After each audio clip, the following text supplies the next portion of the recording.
माने जनी बाट जो है भौजी कोई दी है कृपा तो होई ललन छठी घाट चलो ए भौजी कोई दी है कृपा तो होई ललन छठी घाट चलो ए भौजी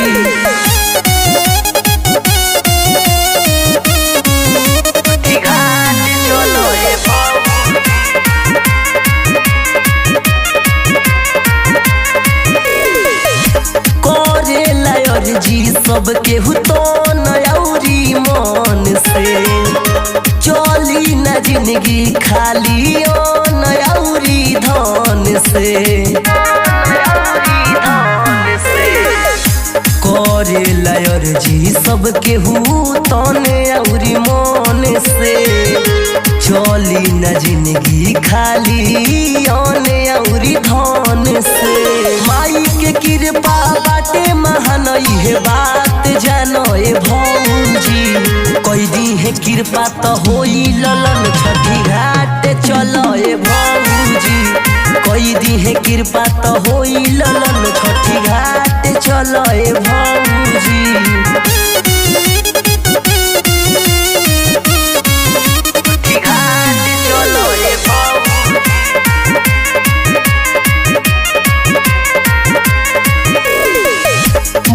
गईले पापा राइटर शुभम संजीत हो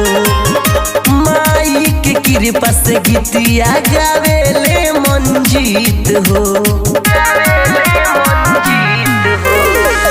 बने गईले पापा बरजे चाचा संजीत हो माई के कृपा से गीतिया गावे मंजीत हो मनवा के बतिया दोना बताई जनी लाज करो ए भौजी कोई दी है कृपा तो होई ललन छठी घाट चलो ए भौजी कोई दी है कृपा तो होई ललन छठी घाट चलो ए भौजी।